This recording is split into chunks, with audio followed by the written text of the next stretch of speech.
हाय। Economics के exam में आपके लिए सबसे ज्यादा क्या इंपॉर्टेंट है?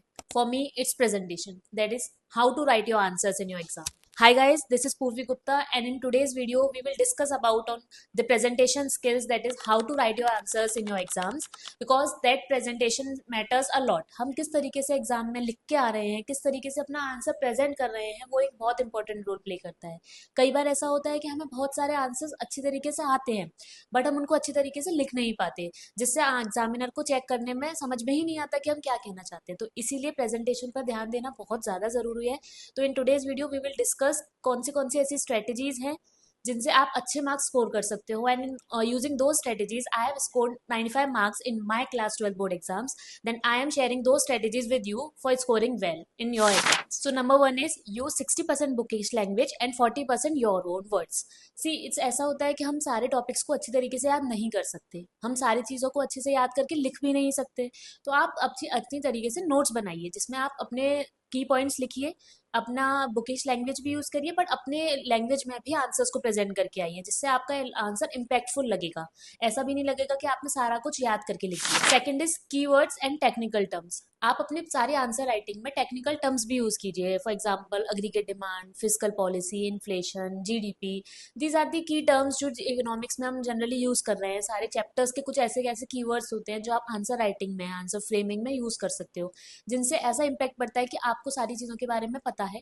आपको ऐसे ही आप आंसर्स फ्रेम नहीं कर रहे हो, आपको आपको कॉन्सेप्ट का नॉलेज है, आपको टॉपिक आता है, तो आप अच्छे तरीके से कीवर्ड्स यूज कर सकते हैं अपने answer. Third is follow proper presentation. ऐसा भी नहीं है कि आंसर आपने कहीं से भी लिखना शुरू कर दिया, कैसे भी कुछ अभी आप लिख रहे हो. सबसे पहले आप क्वेश्चंस को रीड आउट करिए, फिर आप अपने आंसर्स को इस तरीके से फ्रेम कीजिए कि पहले आंसर जो क्वेश्चन है उसके आंसर का इंट्रोडक्टरी पार्ट लिखिए, फिर मेन पार्ट लिखिए जो भी आपके आंसर क्वेश्चन में पूछा गया उसका आंसर फ्रेम कीजिए, फिर आप अपना कंक्लूडरी पार्ट लिखिए, जगह कंक्लूजन लिखिए जिसमें आपके अकॉर्डिंग उस वाले क्वेश्चन का किस तरीके से कंक्लूजन निकलना चाहिए, सो दैट आपका आंसर फ्रेमिंग इस तरीके से रहेगा.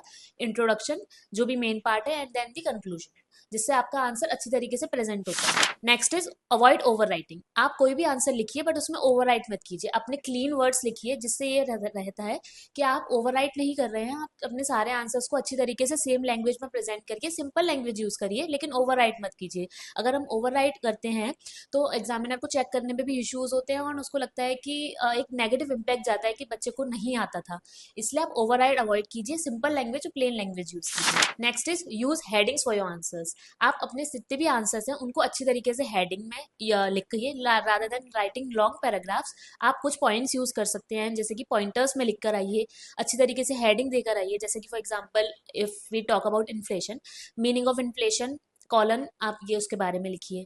इफेक्ट्स ऑफ इन्फ्लेशन कॉलन आप उसके बारे में लिखिए. एडवांटेजेस, डिसएडवांटेजेस, इफेक्ट्स, स्कोप, आप इस तरीके से हेडिंग्स यूज कर सकते हैं अपने आंसर्स को अच्छी तरीके से और प्रेजेंट करने के लिए. Next is write formulas and full forms wherever necessary. For example GDP, GDP bracket में लिखिए ग्रॉस डोमेस्टिक प्रोडक्ट, एमपीसी का फॉर्मूला एंड नेशनल इनकम के फॉर्मुलेज. तो आप अपने आंसर्स को अच्छी तरीके से लिखिए. जहां जहां पर भी आपको पूछे जा रहा है कोई भी चीज, आप उससे रिलेटेड फॉर्मुलाज अच्छी तरीके से यूज करके आइए.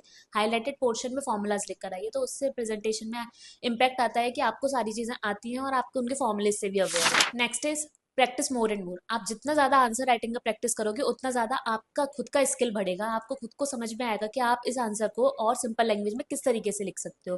तो आपको इसके लिए ज्यादा से ज्यादा प्रैक्टिस करना पड़ेगा. Next is practice questions from sample papers और डिफरेंट बुक्स. जितना ज्यादा आप प्रैक्टिस करोगे वही आप जितना ज्यादा आंसर का प्रैक्टिस करोगे उतना ज्यादा आपको अच्छा हेल्प मिलेगा. और आप ज्यादा से ज्यादा सैम्पल पेपर सॉल्व करने की कोशिश कीजिए, जिससे आपको समझ में आएगा कि किस तरीके के क्वेश्चन फ्रेम हो रहे हैं, आप उसे अच्छी तरीके से अपने आंसर्स को प्रेजेंट कर पाए. तो ये थे मेरे सारे स्ट्रेटेजीज जो मैंने अपने टाइम पे भी फॉलो किए थे और बहुत अच्छे मार्क्स स्कोर किए थे. आप भी ये वाली सारी स्ट्रेटेजीज अच्छे से फॉलो कर सकते हो, जिससे आपको सारा आंसर राइटिंग भी इंप्रूव होगा और आपके आंसर्स भी इम्पैक्टफुल लगेंगे, जिससे एग्जामिनर को सारे क्वेश्चंस चेक करने में भी अच्छा लगेगा. And then you will definitely achieve good marks in your economics class 12 board exams. Thank you for watching. All the best.